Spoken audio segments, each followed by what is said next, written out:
Non disclosure agreement যেটা একটা চুক্তি, এই চুক্তি যখন আপনি স্বাক্ষর করবেন তখন আপনি একটা প্রতিশ্রুতি বা প্রতিজ্ঞা করছেন যে এই বিষয়ে আপনি কথা বলবেন না। আপনি কি চান যে আপনার দেশ সেই চুক্তি ভঙ্গ করুক?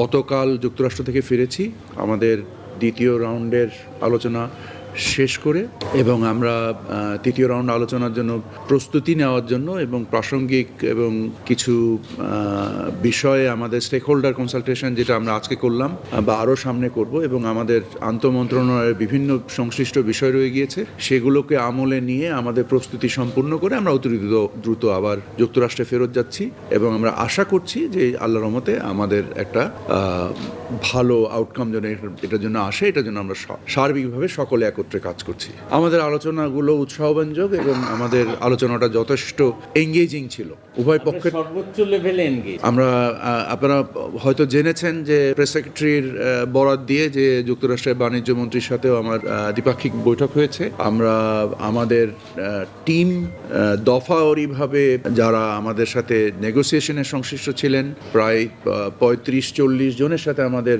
আলাপ হয়েছে, এবং আমরা 3 দিন খুবই এঙ্গেজ সময় কাটিয়ে আমাদের মধ্যে যথেষ্ট আলোচনা হয়েছে।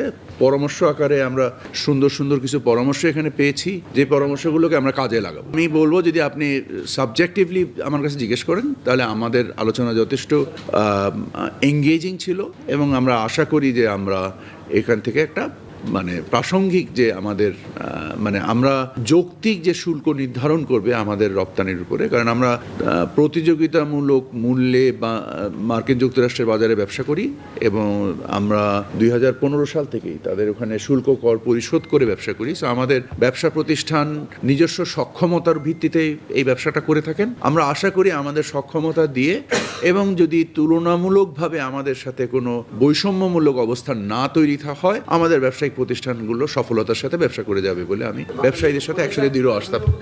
আমাদের এই বিষয়ে যেটাকে এনডিএ বলে, নন ডিসক্লোজার এগ্রিমেন্ট আছে। সো এগ্রিমেন্ট রিলেটেড কোনো প্রশ্নের জবাব আমরা এখানে দিব না। নিরাপত্তা চাই বলতে আমি বুঝতে পারি না আপনার প্রশ্ন। ফলে ওনারা হয়তো এরকম মনে করতে পারেন যে শুল্ক আরোপ করা হয়েছে এমার্জেন্সি পরিপ্রেক্ষিতে সেইটা তাদের নিরাপত্তা নিশ্চিত, এছাড়া অন্য কোনো নিরাপত্তা আমাদের বাংলাদেশ তো যুক্তরাষ্ট্রের জন্য কোনো নিরাপত্তা ঝুঁকি নয়।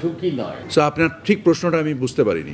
এটা তো বাংলাদেশ যুক্তরাষ্ট্রের জন্য কোনো নিরাপত্তা ঝুঁকি কি? না, উনি যেটা বলেছেন আপনারা এটা তো public information, this is nothing secret. Public information হচ্ছে যে ওনাদের ন্যাশনাল ইমার্জেন্সি ইনভোক করেছেন। তো ওনারা যখন ন্যাশনাল ইমার্জেন্সি ইনভোক করেছেন, সো ওনারা যে শুল্ক কাঠামোর বা বাণিজ্য কাঠামোর কথা বলছেন, এটা ওনাদের প্রেক্ষাপট, এটা আমাদের প্রেক্ষাপট না। এই প্রেক্ষাপটটা এবং এর বিনিময়ে, এবং এটা নিয়ে আপনারা জানেন যে আমেরিকাতে এমন কিছু ওদের কোর্টেও এটা নিয়ে মামলা হয়েছে, কংগ্রেসের এবং সুপ্রিম কোর্টেও এই ব্যাপারে একটা মামলা এই মুহূর্তে বিচারাধীন আছে। সো এখানে তো এটা বাংলাদেশ সংশ্লিষ্ট নয়।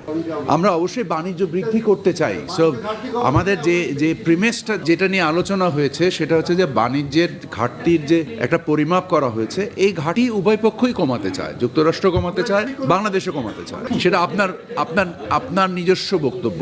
অবশ্যই আমরা আপনাদেরকে যে পরিমাণ আমাদের কর্মকাণ্ড সম্বন্ধে আমরা ব্যবসায়িক এবং সাংবাদিকদের সাথে একটা আমাদের একটা ডিব্রিফ বা একটা ব্রিফ করা দরকার ছিল, সেটা আমরা ব্রিফ করলাম। এবং আমরা আপনাকে প্রথমেই বলেছি আপনার নন ডিসক্লোজার এগ্রিমেন্ট যেটা একটা চুক্তি, এই চুক্তি যখন আপনি স্বাক্ষর করবেন তখন আপনি একটা প্রতিশ্রুতি বা প্রতিজ্ঞা করছেন যে এই বিষয়ে আপনি কথা বলবেন না। আপনি কি চান যে আপনার দেশ সেই চুক্তি ভঙ্গ করুক?